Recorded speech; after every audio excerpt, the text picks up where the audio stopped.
कि इसके स्पीकर में से एक क्रैकिंग साउंड आती है। पता नहीं क्या इशू है, ये मुझे अभी तक समझ नहीं आया इस चीज़ के बारे में। ये है भाई इस गाड़ी की प्रॉब्लम, ये देखो कैमरे में कैप्चर हुई है ना अभी। ये देखो, ये वो साउंड है इस गाड़ी के अंदर से जो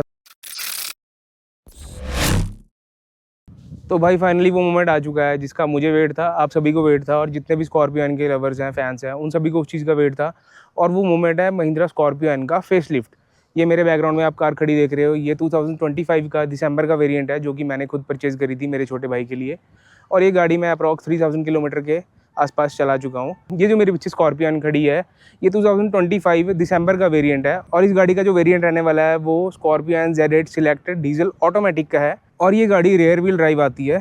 फिर भी मैंने इस गाड़ी को हर टेरेन पे टेस्ट करके देखा है। मतलब ये लगा लो कि हिल्स में मैंने इस गाड़ी को चलाया है, बिल्कुल माइनस टेम्परेचर में, -15 डिग्री टेम्परेचर में मैंने इस गाड़ी को चलाया है। और ऑफ रोड पैच मैंने इसके साथ क्लियर करे हैं। सिटी में भी मैंने इस गाड़ी को काफ़ी ज़्यादा चलाया है। हाईवे पे मैंने इसका बहुत अच्छा एक्सपीरियंस किया है। और अब हम बात करेंगे गाड़ी के कुछ जो बहुत ही ज़्यादा मतलब हर एक को परेशान करने वाले जो नेगेटिव पॉइंट्स हैं, उनके बारे में हम बात करेंगे। तो भाई सबसे बड़ा जो नेगेटिव मुझे इस गाड़ी का लगता है, और मतलब हो सकता है वो सबको ना लगता हो, वो है इसका ये डोर। सिर्फ ये डोर नहीं, मतलब जितने भी गाड़ी के डोर्स हैं, इनके साथ प्रॉब्लम जो मेजर है वो ये है कि अगर हम इनको नॉर्मल मारें तो ये डोर, आप ये देख सकते हैं, ये बंद नहीं होता प्रॉपरली। तो इसको बिल्कुल जैसे हमें ट्रक का दरवाज़ा बंद करना हो, इतनी तेज़ मारना पड़ता है। ये मुझे मतलब बहुत बड़ा नेगेटिव लगता है इस गाड़ी का, कि गाड़ी बिल्कुल रिफाइन नहीं है, मतलब एक सॉफ्ट वाला फील गाड़ी से मिसिंग है। जो सेकंड इशू है इस गाड़ी के साथ वो ये है कि इस गाड़ी के अंदर आपको स्पेस मैनेजमेंट बहुत ही ज़्यादा कम देखने को मिलती है। मतलब ये लगा लो महिंद्रा ने स्पेस मैनेजमेंट को अपने दिमाग में रखा ही नहीं है ये गाड़ी को बनाते हुए। आप इसमें मुश्किल से एक बॉटल यहाँ पे रख पाओगे, एक बॉटल वहाँ रख पाओगे, और बॉटल रखने के बाद अगर आपने दरवाज़ा बंद कर दिया तो उसके बाद आपको बॉटल निकालने में बहुत ज़्यादा प्रॉब्लम आएगी। अब बात करते हैं हमारा जो थर्ड नेगेटिव पॉइंट है, वो इसकी डिग्गी से जुड़ा हुआ है। डिग्गी से कैसे जुड़ा हुआ है कि अभी तो मेरी गाड़ी एकदम ब्रांड न्यू है और अभी कुछ दिन पहले मैंने इसकी वॉशिंग करवाई थी। अदरवाइज़ क्या होता है इस गाड़ी के ये वाली जो साइड्स हैं, यहाँ पे डस्ट या फिर पत्ते, वो सब चीज़ें बहुत ज़्यादा जल्दी देखने को मिलते हैं। मतलब कि गंदगी बहुत ज़्यादा फंसती है इस जगह पे। तो महिंद्रा को इस चीज़ के ऊपर भी थोड़ा ज़्यादा ध्यान देना चाहिए जो इनका फेसलिफ्ट आ रहा है उसके अंदर, क्योंकि वो चीज़ें क्या होता है धीरे धीरे मतलब कि बहुत ज़्यादा गंदगी गाड़ी के अंदर कर देती हैं।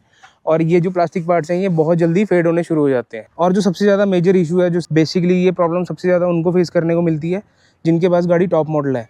तो इसके अंदर ये देखिए प्रोजेक्टर्स आते हैं और ये LED आता है, पर इसमें जो मेजर प्रॉब्लम वो है कि हम इनको अपग्रेड नहीं कर सकते। और इनकी जो रोड के ऊपर जो विजिबिलिटी है वो बहुत ही ज़्यादा कम देखने को मिलती है अगर हम हाईवे पे जा रहे हैं, किसी ऐसे एरिया में जा रहे हैं जहाँ पे स्ट्रीट लाइट्स नहीं है। और मैं उम्मीद करता हूँ कि ये चीज़ महिंद्रा अपने न्यू फेसलिफ्ट वाले वेरिएंट में ना दे। उसके अंदर एटलीस्ट हमको एक LED अपग्रेड करने का ऑप्शन ज़रूर मिलना चाहिए। और नेक्स्ट पॉइंट ये है कि जो इस गाड़ी के जो फॉग लैंप्स आते हैं, इनके अंदर ये LED बल्ब देखने को मिलता है जिसको हम अपग्रेड नहीं कर सकते। बेसिकली मैं उन फॉग लैंप्स की बात कर रहा हूँ जिनमें IPH टाइप वो गोल वाले बल्ब आते हैं, उनमें हम अपने हिसाब से LED अपग्रेड करते हैं तो उनकी विजिबिलिटी बहुत अच्छी सड़क पे देखने को मिलती है।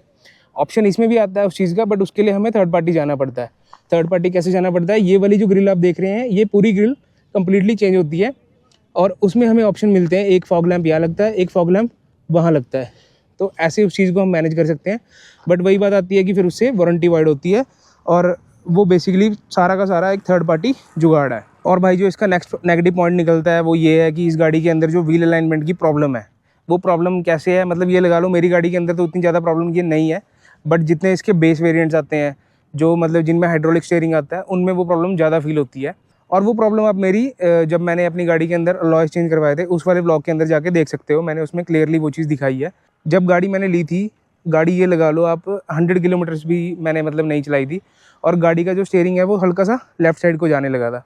तो ये महिंद्रा के साथ प्रॉब्लम है और ये सिर्फ मेरी प्रॉब्लम नहीं है, ये बहुत सारे ओनर्स की प्रॉब्लम है। और जब बात हो रही है व्हील्स की तो उसी के साथ एक और इसका नेगेटिव पॉइंट निकल के आता है जो कि इसके डिस्क ब्रेक के नॉइस की प्रॉब्लम है। जब भी हम गाड़ी को चलाते हैं, जैसा कि ये बिल्कुल ब्रांड न्यू गाड़ी है, अभी सिर्फ 3000 किलोमीटर की अप्रॉक्स ये चली है, और इस गाड़ी में जो वो प्रॉब्लम है वो स्टार्टिंग के 200 किलोमीटर से आ रही है। मतलब जब गाड़ी हम स्लो स्पीड पे चलाते हैं तो गाड़ी की जो डिस्क ब्रेक्स हैं वो थोड़ी साउंड करती हैं, मतलब कि ऐसे स्क्रैचिंग साउंड टाइप आती है। और ये सिर्फ मेरी प्रॉब्लम नहीं है, जितने भी महिंद्रा स्कॉर्पियो ओनर्स हैं या XUV 700 के ओनर्स हैं, उन सबको ये प्रॉब्लम फेस करने को मिलती है। और मैं उम्मीद करता हूँ कि महिंद्रा इस चीज़ को सॉल्व ज़रूर करे अपने नए फेसलिफ्ट के अंदर। और भाई एक और जो इस गाड़ी के अंदर प्रॉब्लम मेरे को मतलब कि बड़ी वियर्ड सी प्रॉब्लम है, वो ये है कि जब ये गाड़ी बंद होती है, मतलब बेसिकली जब इसके अंदर गाने वगैरह नहीं चलते, तो उस टाइम पे इस गाड़ी के अंदर क्या प्रॉब्लम आती है कि इसके स्पीकर में से एक क्रैकिंग साउंड आती है। पता नहीं क्या इशू है, ये मुझे अभी तक समझ नहीं आया इस चीज़ के बारे में। और इस इशू के बारे में मैं ये नहीं बोलता कि ये सब सारी स्कॉर्पियन के अंदर है, बट इस पर्टिकुलर गाड़ी के अंदर ये इशू मुझे देखने को मिला है कि गाड़ी के स्पीकर्स में से क्रैकिंग साउंड आती है अजीब सी। इस वाले स्पीकर में से, पिछले वाले स्पीकर में से, उस वाले स्पीकर में से, सब में से आती है ये प्रॉब्लम। और अब इसी के साथ हमारा जो नेगेटिव पॉइंट निकल के आता है इस कार के साथ, वो ये है, ये इस गाड़ी की लास्ट रो है। और ये मैंने इस गाड़ी की जो 1000 किलोमीटर वाला जो एक चेकअप होता है उसके अंदर भी मैंने ये चीज़ हाईलाइट करी थी, बट महिंद्रा इसको सॉल्व नहीं कर पाया। और वो प्रॉब्लम ये है कि इसकी जो लास्ट रो है ये साउंड करती है बड़ी वियर्ड सी।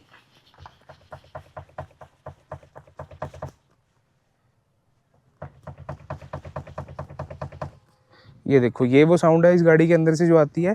और जब ये गाड़ी किसी बैड पैच पे चलती है, मतलब जहाँ पे सड़क पे गड्ढे हैं या कुछ सड़क मतलब स्मूथ नहीं है, तो वहाँ पे ये साउंड बहुत ज़्यादा इरिटेट करती है। इसलिए मैं इस सीट को ज़्यादातर फोल्ड करके रखता हूँ। नेक्स्ट पॉइंट जो एक बहुत ही बेसिक फीचर है, इवन की कई गाड़ियों के बेस मॉडल में भी वो चीज़ हमें देखने को मिलती है, जैसे कि इनोवा क्रिस्टा। मेरे पास इनोवा क्रिस्टा का V वेरिएंट है, उसके अंदर भी हमें ये चीज़ देखने को मिलती है। इसमें सिर्फ ड्राइवर साइड की विंडो को आप सिंगल टैप करके डाउन या अप कर सकते हो। बाकी जितने भी विंडोज़ हैं वो आपको बिल्कुल मतलब पुश करके रखना पड़ेगा अगर आपको उसे क्लोज़ करना है या उसे ओपन करना है। तो ये एक बहुत बड़ा नेगेटिव पॉइंट है। मतलब ये लगा लो कि इतनी बड़ी गाड़ी जब महिंद्रा हमें दे रहा है, तो ये छोटी सी चीज़ भी महिंद्रा हमें दे सकता है। और अब जो इसका नेक्स्ट नेगेटिव पॉइंट मुझे मतलब कि पर्सनली मुझे जो इसका नेगेटिव पॉइंट लगता है वो ये है कि जो इसके अंदर की जितनी भी साउंड्स हैं, आप चाहे इसकी सीट बेल्ट की साउंड कह लो या इसके इंडिकेटर की साउंड कह लो, वो बहुत ही ज़्यादा एनोइंग है। मतलब वो ये लगा लो वो टोटली डिजिटल है। डिजिटल मानता हूँ मैं, जर्मन कार्स में भी आती है या और भी जितने आजकल जितनी भी गाड़ियाँ आ रही हैं उनके अंदर भी आ रही हैं। बट इस गाड़ी की जो पर्टिकुलर साउंड्स हैं वो थोड़ी सी अनोइंग है। मतलब मुझे थोड़ी सी चुभने में मतलब कानों को चुभती है वो चीज़। अगर मैं उसको कंपेयर करूँ अपने इनोवा के जो मैकेनिकल साउंड होती है उससे, तो वो मतलब कि मच बेटर है। जिसको हम बोलते हैं ट्रेडिशनल साउंड है, वो बहुत अच्छी है। इसकी साउंड थोड़ी सी वियर्ड लगती है सुनने में। और ये देखो कितनी अजीब साउंड है गाड़ी की। और जो हमारा नेक्स्ट नेगेटिव पॉइंट आता है वो इस गाड़ी का ये है कि इस गाड़ी के अंदर जितने भी इसके इलेक्ट्रॉनिक्स हैं और स्पेशली जो इंफोटेनमेंट सिस्टम है, इसके अंदर प्रॉब्लम ये आती है कि जब भी हम गाड़ी को रिवर्स मोड में डालते हैं, ये देखिए रिवर्स गियर में हम गाड़ी को डाल लेंगे, तो जो इसका कैमरा है अभी तो देखो फुल दिख रहा है, बट मैक्सिमम टाइम्स ये लगा लो कि 20 में से 10 बार ये जो कैमरा है वो छोटा सा इतनी सी डिस्प्ले बनी हुई आती है, जो कि मतलब एक तरह का ग्लिच है। बट ये चीज़ें बुरी लगती हैं। मतलब ये लगा लो आपने गाड़ी ब्रांड न्यू खरीदी हो, और ये जो मुझे प्रॉब्लम है ये गाड़ी लेने के मतलब एक दिन के बाद ही ये प्रॉब्लम मुझे फेस करने को मिली थी। ये है भाई इस गाड़ी की प्रॉब्लम, ये देखो कैमरे में कैप्चर हुई है ना अभी। ये रिवर्स पे डली हुई है गाड़ी भाई, ठीक है। और ये देखो ऐसे आता है इसका कैमरा। अब ये हो गया देखो ऑटोमेटिक, ठीक। उसके बाद जो इस गाड़ी के अंदर एक और ग्लिच है इलेक्ट्रॉनिक का, वो ये है कि ये जो ऑटो स्टार्ट स्टॉप जो बटन है ये कभी कभी काम नहीं करता है। मतलब कि ये ऑन हो और फिर भी हम मतलब कहीं पे रोक रहे हो गाड़ी को, किसी हमने ब्रेक मारी, हम रेड लाइट्स के ऊपर रुके हैं गाड़ी को लेके, तो गाड़ी ऑटोमेटिक बंद नहीं होती। यहाँ पे जो ए लिखा हुआ आता है वो ब्लिंक करके नॉर्मली गायब हो जाता है। एक और जो इसका मतलब कि बहुत ही अजीब सा, मतलब कि इन्होंने पता नहीं क्यों इतनी बड़ी मतलब इतनी छोटी सी कॉस्ट कटिंग करने के लिए ये पिक्चर हटा दिया गाड़ी से, वो ये है कि गाड़ी के अंदर TPMS हमें देखने को नहीं मिलता इस पर्टिकुलर वेरिएंट तक। इस गाड़ी के अंदर आपको TPMS का सिस्टम नहीं मिलता, जो कि क्रेटा के बेस मॉडल से मिलना शुरू हो जाता है। और भाई आप सब ये मत सोचना कि मैं इस गाड़ी के इतने नेगेटिव पॉइंट्स क्यों गिनवा रहा हूँ। ये नेगेटिव पॉइंट्स मैं आपको एकदम रियल जो ग्राउंड रियलिटी है, एक ओनर का जो रियल फीडबैक है वो दे रहा हूँ, ताकि आप जब अगली बार अपनी गाड़ी खरीदें ऐसा ना हो कि ये गाड़ी खरीदने के बाद ये सारे पॉइंट्स नोटिस में आए। मैं चाहता हूँ कि ये सारे पॉइंट्स आपको गाड़ी लेने से पहले पता हो। और जो इस गाड़ी का लास्ट नेगेटिव पॉइंट है वो मेरे हिसाब से ये है कि गाड़ी में महिंद्रा को एक चार्जिंग अडेप्टर का सॉकेट ज़रूर देना चाहिए था। मतलब वो बहुत ज़्यादा हेल्पफुल होता है, वो महिंद्रा ने यहाँ पे नहीं दिया। और पता नहीं ये कैसी कॉस्ट कटिंग है या क्या इनका मतलब क्या उसका माइंडसेट रहा होगा उस चीज़ के पीछे। वो एक बहुत ही नेसेसरी चीज़ है जो कि हर गाड़ी के अंदर आती है मेरे हिसाब से, और वो चीज़ महिंद्रा को अपने आने वाले फेसलिफ्ट के अंदर ज़रूर देनी चाहिए। अगर आपको इसके अंदर किसी भी तरह का कोई सॉकेट लगाना पड़े, टायर इन्फ्लेटर लगाना पड़े, तो आपके पास कोई ऑप्शन नहीं बचता। आपके पास सिर्फ एक ऑप्शन बचता है कि आपको गाड़ी के लास्ट रो में आना पड़ेगा। सिर्फ यहीं आपको ऑप्शन मिलता है अडेप्टर लगाने का, और यहीं से आपको, अगर आपको बाई चांस टायर इन्फ्लेटर की ज़रूरत पड़ती है तो सिर्फ आप यहीं से उसको ऑपरेट कर पाओगे, जो कि बहुत ही वियर्ड सी चीज़ है। मतलब यहाँ पे आप अगर अपना टायर इन्फ्लेटर लगाओगे, फॉर एग्जांपल ड्राइवर वाली साइड का जो टायर है उसके अंदर हवा कैसे भरोगे? बिल्कुल प्रैक्टिकल चीज़ नहीं है ये। और मैं उम्मीद करता हूँ कि महिंद्रा इस चीज़ को अपने आने वाले फेसलिफ्ट के अंदर ज़रूर इम्प्रूव करेगा।